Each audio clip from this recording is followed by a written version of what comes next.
Good morning. Welcome, ladies and gentlemen, to another episode of the Wiley Show. Sorry for my delay. Sorry for my delay, y'all. Trying to make sure I get here on time, but today I did not get here on time. I got here late. So y'all bear with me. So today, yesterday, shout out to Mouth TV. I was on their program on their Instagram, and they posted this video on their Instagram, and we want to respond to Jason Lee. Okay, this is the video. I'm going to play the audio of the video. Give me a second. I'm going to play the audio of this. This is Jason Lee, and I want to respond to Jason. Give me a second. Y'all need a place on YouTube where the tea is real, because I've been watching. I feel like they be giving y'all some fake tea on YouTube. Not everybody. Y'all need a place on YouTube where the tea is real, because I've been watching. I feel like they be giving y'all some fake tea on YouTube. Not everybody. Some people. I like Lovely Tea. I like Armand. I like Nick at Night. I thought I was gonna like the Wiley Show because he bought my book. He went and bought my book, and he read about my book. And, you know, he gave it a good rating. And then the minute I didn't acknowledge him, he trashed me with some other people, you know, but that's what people do for clout. But this is the thing. When God blesses you with talent, you don't have to trash people. Oh, y'all. Okay. So that's not true. I did not trash Jason Lee once he did not give me the recognition that I thought I deserved. What happened was Jason Lee called Tasha K Baby a gremlin. So when Jason Lee called Tasha K Baby a gremlin, from my understanding, I did a report that I disagree with Jason Lee. I disagree with my brother concerning that situation, but I did not drag him with other people because he did not show me any type of praise. He did not do that. I stood there and I just took up for the situation. And yeah, I did mention his book. I did purchase his book. I was one of the first bloggers in this sector, particularly, that broke the book down and really took a liking to him. Actually, I purchased the book at Barnes & Noble, and I read that book for the entire day. And once I got through reading that book, I reviewed it. What I would have loved for Jason Lee to be on the Wiley Show, yes. Did I purchase his book for him to come on the Wiley Show? No, because I've read so many books of people that never even came on the Wiley Show that I'm not even following on social media. But my response to him really is that no, that wasn't the case. That I dragged you other people because you didn't give me the praise. At one point, we was on Instagram, and I told y'all that I could have went on his Instagram, but I couldn't get on his Instagram because of the simple fact I was at work. So I would have easily been on his Instagram, and that could have been like our moment, but I guess it wasn't meant to be. Do I apologize to Jason Lee? The answer would be no, because I am a commentator. And sometimes you say things that are offensive, or sometimes you say things that are not favorable. I'm not the type of blogger that's going to always give you favorable ratings. I'm just not that type of blogger. And if I sit here and I apologize for the things that I deliver as an entertainer, then I will be on this line apologizing to everybody, because I don't take anything, I don't do anything out of malice or out of malicious intent. What I do on this show is to entertain. And I was on the side of taking up for Tasha K's baby. And in this situation, I did not, I'm going to repeat, roast him because of the simple fact he did not come on my show. That wasn't the case. And I'm not going to say it and kiss people, but I mean, I'm in the point of my career, or the point of my, my point of my career, that I don't have to kiss your butt, that my talent is going to speak for itself. For him to name me out by name, The Wiley Show, I have a right to respond. So when he put that out there to his followers or to his people, I'm going to just let you know that as a man that I really would love to have a conversation with JC Lee. I want to ask him, why do he lick on a big lollipop and he called everybody problematic? It's like so many questions that I will have for Mr. Jason Lee of how much money is in your bank account? Why didn't you take a private jet instead of going on and taking a train? It's just so many questions that I have for Jason Lee that I would love to ask Mr. Jason Lee concerning his career. How do the royalty checks look like? It's just a lot of, things that I would ask him. Is that real hair in your head? I mean, it's just a lot of questions I have for Mr. Jason Lee. But at the end of the day, I'm going to continue to entertain y'all, continue y'all to make y'all laugh, continue to uplift us, and continue to be great. So I want to give a special shout out to Mouth TV for posting that and tagging me in it, because I would have not known, because he had blocked me off of social media. And I'm like, wow, you blocked me off your social media account. That's like a low blow, because I actually look up to Jason Lee. After reading this book, the way he had to lie to get in some of these events as a blogger, the way that he had to kiss butt of these celebrities, I kind of admired the butt kissing that he did. I mean, I still admire him lying to get Queen Latifah on the phone.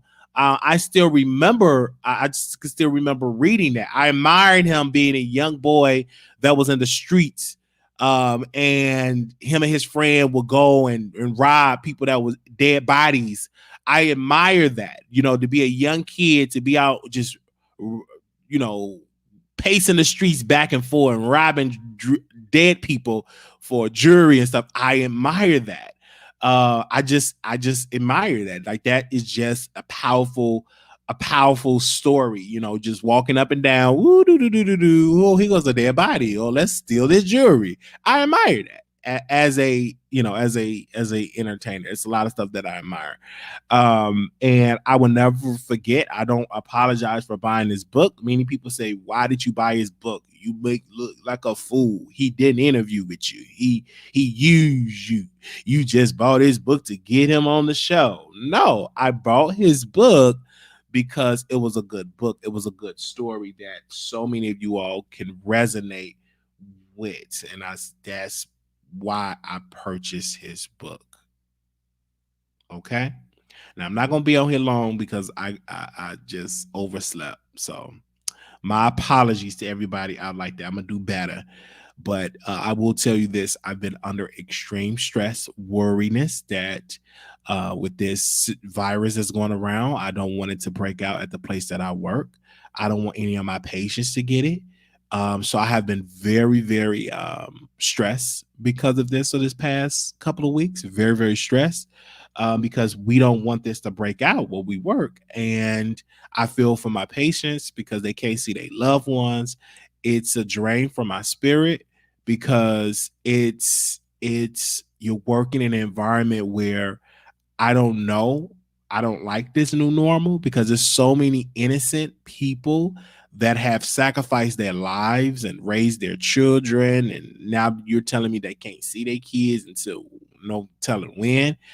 But and people will say, well, they can FaceTime, they can write a letter. It's nothing like seeing your loved one in the flesh. I don't care how many letters you can write.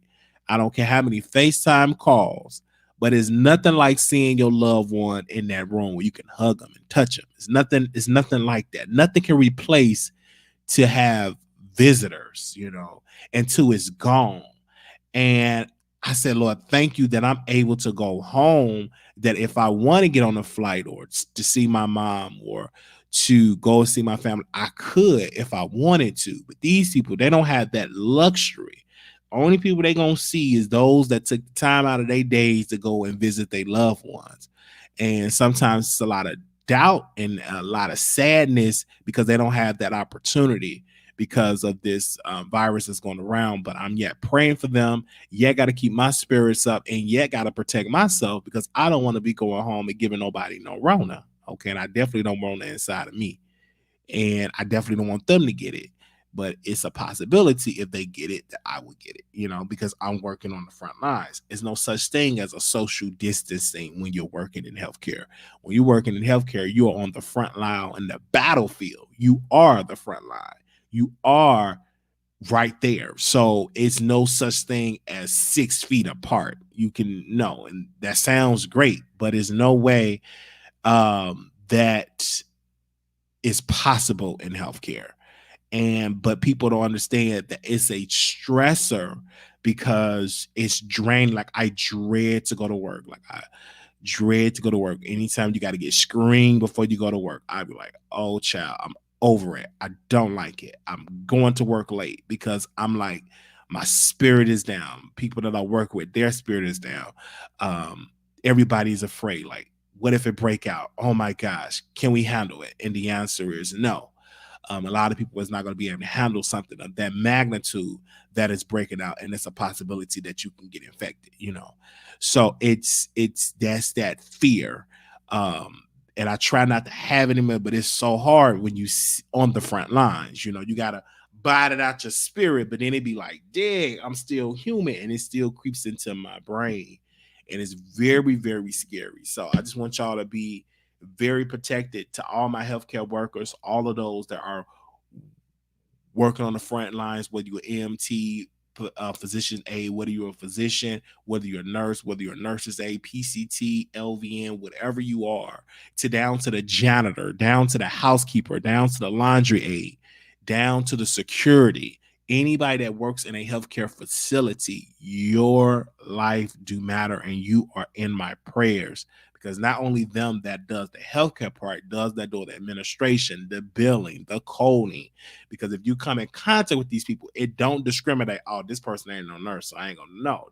It don't discriminate. It don't have what race they want to be. It don't matter how much money's in a bank account. It don't discriminate. Now, some people that get the Rona get it and they recover, but some people get it. It's a severe. You know what I'm saying? You don't know how that is going to affect your immune system until you infect it. You don't know. And if you get it and you recover just like that, you blessed. But everybody don't have no, everybody's not fortunate to have that type of immune system. So I personally want to say everybody don't have that. Be safe. The Wiley Show. It is our frontline people. Thank you so very much. So when y'all see me coming late, bear with me, you guys. I usually try to get on time, but I've been under extreme stress. Okay. So when I get off work, before I just get in the car and drive off, I probably will go live because it keeps my mind just calm so I can go home, because I'll be under so much stuff like that day. Yesterday was one of them, but a lot of stuff you really can't even talk about. You can't even go into detail about your day with these people, due to what's the HIPAA. A lot of stuff you can't even go into detail concerning. But it's like, but I do love coming on just talking about random stuff because it gets my mind off of what I witnessed or was a part of that particular day, because you don't know what shift you're going to have. You just don't know. Every day is different. every day is different. And so I just thank God for that. So I just had to just say that to all the people that are coming in. If you missed my Jason Lee part, thank you so much for the cash app. Somebody said, I mean, for the super chat, somebody said, Wiley, stay up. God is sensitive about us. Well, thank you so much. Good morning. I gotta go. Gotta get prepared for work. I need to get myself mentally prepared to go back inside this place of business. So y'all just pray for our healthcare workers around the country. That God keep their hands around us and protect us. So I want to say thank you to even Jason Lee for even mentioning me in your video. Brother, I have nothing against you. I'm an entertainer. This is what I do. I sit and I talk about people. But I will tell you this, that doesn't take away from your talent. Do I think that you lied your way into success? Yes. Do I think that you continue to lie in this industry? Yes. And that's just my humble opinion. But do I admire your drive for you creating an entity about yourself and the way you did it? I admire that too. So I'm not judging you. I just admire the things that you did. Using Floyd Mayweather's money to finance your dream, I think is amazing when you can use somebody else's coins to make your dream come true. So for that, I admire that as well. So I admire that about you. I admire you talking about your relationship with Cardi B and how Cardi B out of everybody will call Jason Lee for advice. I admire that. That is something that I do admire. Now, I probably will still be blocked. I probably will never have an opportunity to have you on my program. I'm gonna keep saying probably. I think it's a chance that we might talk. We might be in the same room. You know what I'm saying? It might be that day where me and you will have that conversation. But if we don't, I thank you that you even know about this show. That just confirmation that people watch the Wiley Show, whether they want to admit to it or don't admit to it. And I have my own way, my own style of doing things. And I'm getting recognition from people that have been in a business and successful in this business that I'm in. Mentioning the Wiley Show. So for that, you did not throw shade and call me crooked eye, cross eye, anything like that. You really put respect on my brand's name. So I thank you for that. You see, I can give you a compliment. I really thank you because you could have went in crusty lips, problematic. It's just so much you could have said and you didn't. So thank you, bro. I love you. I give you that. And whenever you write your next book, I'm going to be the first one to limp to that store and get your book and review it and have my designer do a thumbnail for it. And we're going to talk about it. So the next time you get your book, I'm down with it. So I'm thank you for that. You're moving in the right direction. Don't forget, today I will be back going live after I get off work. We will chit chat about what's going on in pop culture. So y'all be blessed out there. I'm not going to give you a strenuous show because I woke up my black behind late. So I want to give a special shout out to the producer that called me, that told me to get on up. So I thank you to that producer that did call me and told me to get to work. So thank you for that. Love you. You didn't have to do that. His boo said, come back to bed. He tapping his feet in the back of him. No, I wish I had a boo that was tapping their feet. Telling me to come on. Oh, and well, I do have my cup. Don't mess up my bag. And I also got my shirt. I meant to put on my shirt today, but I came late. So tomorrow, I'm going to make sure to go and tomorrow, I'm going to make sure to put on my shirt. So I got my shirt in the mail, got my cup. My shirt is really nice. Shout out to the producer for the new shoes. Just thank you all so very much. So I will see you all later today. Y'all have a blessed day. Go back to the replay. It wasn't a long, lengthy video. I gave y'all a response, and I will see you all later on today. All right. Thank y'all so very much. Y'all be blessed this morning, and wash your hands and wash your butt And make sure that when you go out today that you don't hug nobody, that you keep your social distance. Peace.